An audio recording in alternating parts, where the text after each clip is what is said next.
It's time to get your geek on with Dave Vermillion. Alrighty, so in the time remaining here, we really need to get into this. This is something very near and dear to me, and since it's my show and I make the notes, Not just you, sir. Not just you. Then that's what we're talking about, and that is the last. I can't say this. Oh God! The Last Starfighter proposed reboot.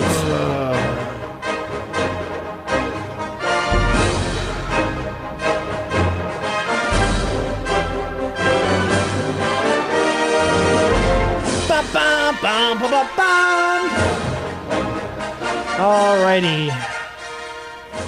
So Gary Whitta sent out a tweet. Actually, he sent out a couple of them, but he also sent out some concept art saying he's tinkering with the idea of rebooting The Last Starfighter. Yeah. Speaking of The Last Starfighter, they should have done with Star Trek The Next Generation like they did with The Last Starfighter. Pay Will Wheaton, give him credit, but never show him on screen. But never show him on screen. There you go. It's the best thing they could have done. Now, the concept art, it looks like concept art. Yeah. I mean, it's nothing. Yeah. There's nothing on there that's going to get me all excited and hot and bothered because it's concept. Oh my God, it's a Gunstar. Duh. I love Gunstars. Now, he does say, Gary Whitta says on his Twitter, that he is working with the original writer of the film. So, okay. So Nick Castle. Point for you. Yeah. You know, that's great. He also said he wants Seth Rogen in the movie. That point away from Gary Whitta. As what, Centauri? He didn't say what role. He didn't say what role. I hope at it's all, that role that's when Alex is going through the line where they don't really say anything, they just look at him. Oh, that'd be great. Yeah, that's fine. That'd be cool. I'd be down with that. That'd be about it for Seth Rogen. Yeah. And what's really disturbing though, I mean, I've never liked reboots to begin with. I mean, rarely have they been done well. I'm trying to think of a reboot that really knocked it out of the park. I mean, reboots are just, lack of imagination on Hollywood's part. Pretty much. I mean, what do we have? What some of the famous reboots? Ghostbusters bombed. Ben-Hur bombed. The Incredible Hulk movie. Every horror movie that was ever done. No, the Incredible Hulk movie did really well.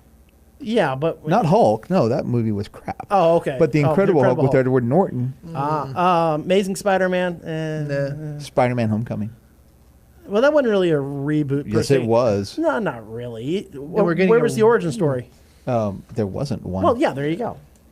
I mean, just who needs another Spider-Man origin story? We're getting a reboot. Who needs to see the Wayne British shot? American Hero, No, they actually did that in like '85. The Greatest American Hero. They tried. Yeah, it was a they're doing it pilot that never took off for a reason. I'm not a fan of reboots. And here's my question: It's 34 years later. Yes. Why aren't we doing a sequel, which the fans have been demanding for 34 years? A la Tron. Since the first one. A la Tron, a la The Force Awakens, a la everything else. Why not a sequel? Give me a sequel. Yeah. I mean, it's not like they didn't leave the last movie on a cliffhanger ending or anything. If they're going to do a reboot, why not just do, why couldn't you touch Battle Beyond the Stars? I mean, go way back to Roger Corman. Yeah. I mean, do one of those, but not something as How about Space iconic. 1999? There you go. Make it Space 2099. There we go. It's something, go remake Sequest. Go remake, I don't know, something that needs to be remade. That's a remake nobody asked for. Oh, Flash.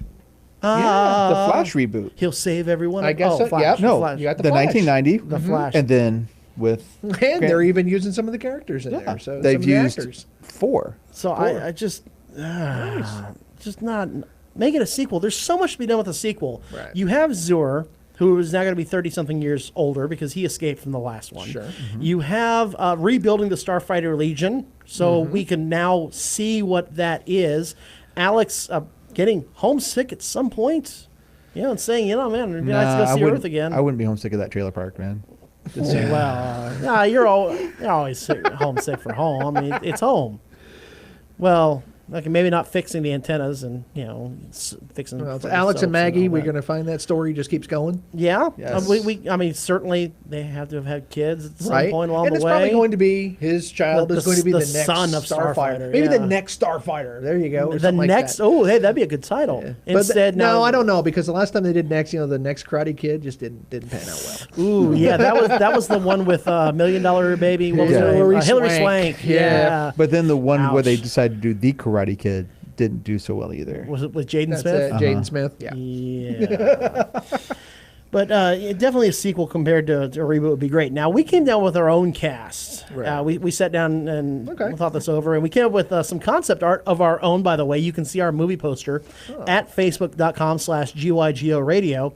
And if we were to go ahead and reboot this ourselves, not that we would want to, but if we were forced to, all right. However, if somebody gave us money to give it a shot. Yeah, I'm just saying, if Kathleen Kennedy says, all right, it's a Lucasfilm picture, here's the gun to your head, start casting, I would actually put in the role of Alex Rogan, you got to go young, obviously, for this reboot, and I would go Tom Holland. That's not a bad choice. I mean, he's got the comic timing, right? I think that you could do, and he's young enough. He's young enough, and I think that he doesn't look. A lot of people were thinking about Josh Hutcherson from Hunger Games. Right. I think he's got that pretty boy look. I need someone who can be a little more rugged. Yeah. A little more trailer park-ish. I mean, I think that was the knock on it when it came out, was Lance Gass was a little bit too pretty boyish, but I felt he had the grit that needed to. He had the hair, too. That 80s hair, man. He had the hair. That was big hair back then. So Tom Holland for Alex Rogan. Maggie could be played by Cara Delevingne. Not gonna work here. Not gonna work here anymore. So, but from Valerian, she was also the Enchantress in Suicide Squad. Sure. I could see her in a trailer park. Yeah. I'm just saying. Wow. She's just trailer park queen here. I'm just saying. Yeah, you put her in a t-shirt and blue jeans, and boom, you're good to go. That's the quote from today's show. I could see her in a trailer park. Well, that's a sound bite. That's a sound drop right there. There. Get up mark on the board. Mark the tape. Mark the tape. Mark the tape. No, but I think she would do well with Tom Holland. Yeah. I think they'd have some good chemistry together. Sure. Zur, I actually wanted to go older with Zur, picking on the younger kids and all that. And you bring back a Last Starfighter vet, Mark Alameo. Gold Dukat, Star Trek, Deep Space Nine. Ooh. Edward Olmos? No. Well, but that's his idea. Okay. Yeah, I could see Edward that. Olmos, maybe. I don't know. I could see it. But definitely an older figure. Figure. I would like that. And Centauri, played by Denzel Washington. Too expensive. The budget would just be way too high. Yeah, but you want to talk Dreamcast? Sure. The actor at the time, he was in The Music Man playing a character similar to Centauri. A con man in a way. And I could see Denzel. You got to find someone who's a little kooky, a little crazy, who can play a lighthearted role, and I think Denzel would be ideal. Denzel would work really good. I can see that. And then if we're going to put Seth Rogen in this stupid thing, let's go ahead and put him in his Grig. Let's do that. I bet that'd be a lot of fun to see. If we're doing Tom Holland and budget is an issue, Robert Downey Jr. is Centauri. Ooh. Downey has a comic time. Yeah, you could see it, but and I could see Robert Downey Jr. doing a song and dance number way before I could see Denzel doing one. Okay, speaking of song and dance number, what about Hugh Jackman as Centauri? Ooh. There you go. Hey. The Greatest Showman out on DVD this last week. So. The honest trailer for Greatest Showman also out. Oh, shut your face. Just putting that out there. Shut your face. And Seth Rogen is Greg. So, if we're going to reboot it, then by God, let's go all the way on this thing. But I know Hollywood's out of ideas. I get that. But there's just some movies you shouldn't touch. There are just some that should absolutely not be remade. Well, I had the pleasure of talking to Nick Casso, who directed the original, about this a long time ago, back in, I think it was 2001. And it was one of his favorite movies, that, Boy Who Could Fly, and of course the work he did on Escape from New York, but he really loved The Last Starfighter. And you want to picture a simple, fun adventure story like we were talking about, that's perfect. And it had every kid of that generation thinking, hey, I've got some mad computer skills. Okay, I'm a gamer like you wouldn't believe. Beam me up. Let's do this. I'll save the galaxy. Let's rock. We were all thinking that at that point. And now Ready Player One is big. Last Starfighter. I could see it all tie in together. Just as a sequel, please. Yes, my please. goodness.